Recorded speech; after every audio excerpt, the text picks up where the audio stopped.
Hey guys, this is LJZ0724, and today I went to Barnes&Noble and picked up 4 new books that I'm going to share with you right now. And the Pine Deep Trilogy by Jonathan Maberry has been recommended to me by someone on YouTube, and all I have to say is I do plan on buying it as soon as I'm done with the books I got today. But definitely I'm excited to get to the Pine Deep Trilogy. It sounds like a great place to start getting into Jonathan Maberry's works. And you may notice that the lettering on my shirt isn't backwards like it usually is.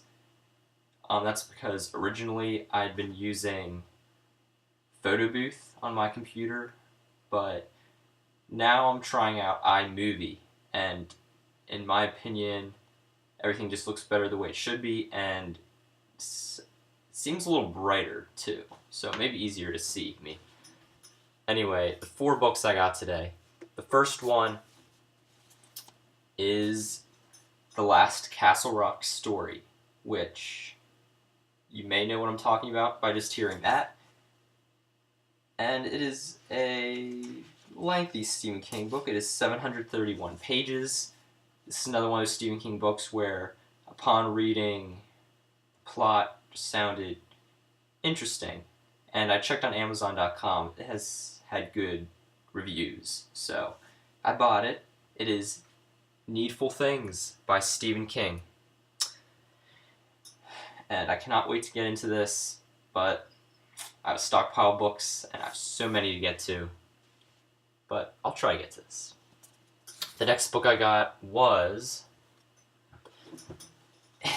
next book was made into a movie, which I saw, and I absolutely love the movie. So much action. It is basically about this guy who is hunting, and he comes upon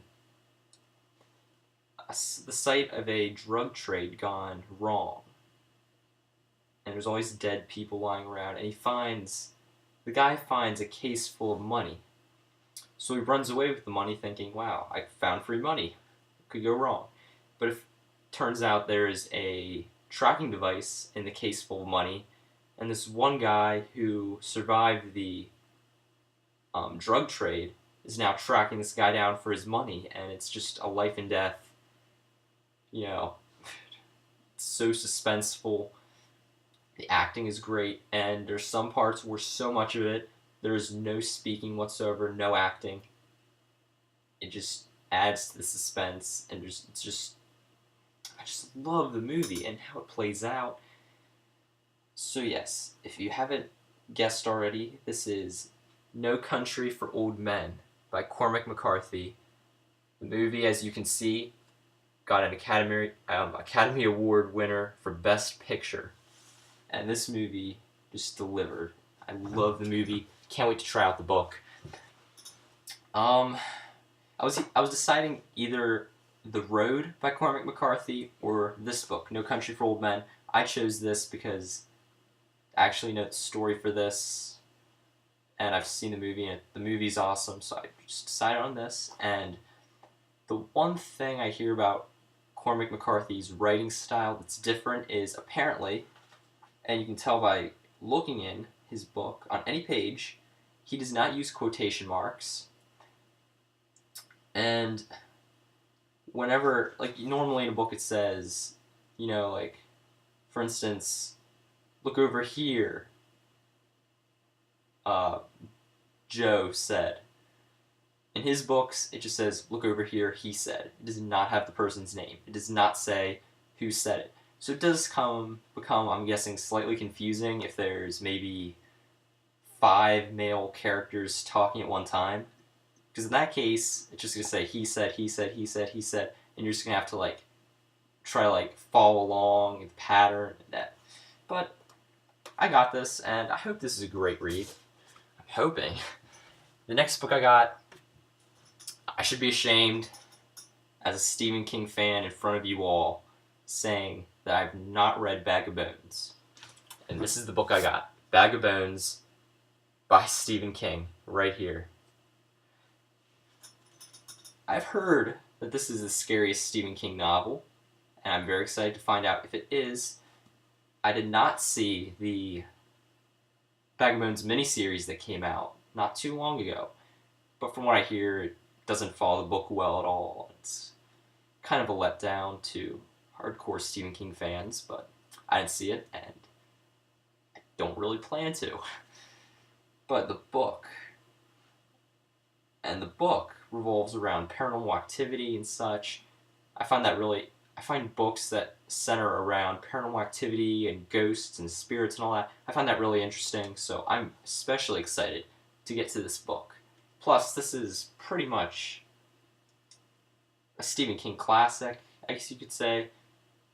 Definitely one of the best known Stephen King books, along with The Stand, It, the Dark Tower series, and the like. The final book I got today, I did, before going into Barnes&Noble today, I wanted to, for my fourth book, either pick up Darkness on the Edge of Town by Brian Keene, because I hear that was interesting, or I wanted to try to pick up The Long Walk by Stephen King. They didn't have Darkness on the Edge of Town, slight disappointment. They did have The Long Walk, but I figured, I already got 2 Stephen King books. I'll look at Dean Koontz, and I went online and I found out that he has one book titled Watchers. It's apparently his best book, and had a little synopsis for it online. I read it. It just sounds so cool. So I picked it up. It's their last copy, I believe. Watchers by Dean Koontz. This, from what I hear, has to do with sort of like lab. I don't know how to describe it. It's like lab projects, gone right and gone wrong. Successes and failures in sort of like experiments and such. The good part of the lab experiment in the story is there's this dog who's apparently has human intelligence, and he follows the main character around, and the main character, I think, names him Einstein or something. But then the bad side of these experiments is some creature said in the description in the back as a threat that could only have come from the darkest corners of the imagination of Dean Koontz. Sounds really interesting. Plot sounds pretty basic, but very interesting nonetheless. I went out on a whim buying this, just going by Amazon.com reviews, but usually they're pretty faithful, and Amazon.com reviews are just good to go by. I've never been let down so far. As of yet, I haven't been let down. So yes, these are the 4 books. No Country for Old Men, Stephen King's Needful Things, Dean Koontz's Watchers, and Stephen King's Bag of Bones. I will get to you later on, I think I'm going to try to get some more reviews in this weekend. I'm thinking tomorrow, I may have 1 or 2 movie reviews up tomorrow. I plan on watching Night of the Living Dead on the Horror Classics box set. And I plan to watch The Beast of Yucca Flats on the box set. So I may have those 2 movie reviews up tomorrow. Not a guarantee, but I'm 90% sure I should get those up tomorrow. So stay tuned. Thank you very much. Please rate, comment, and subscribe.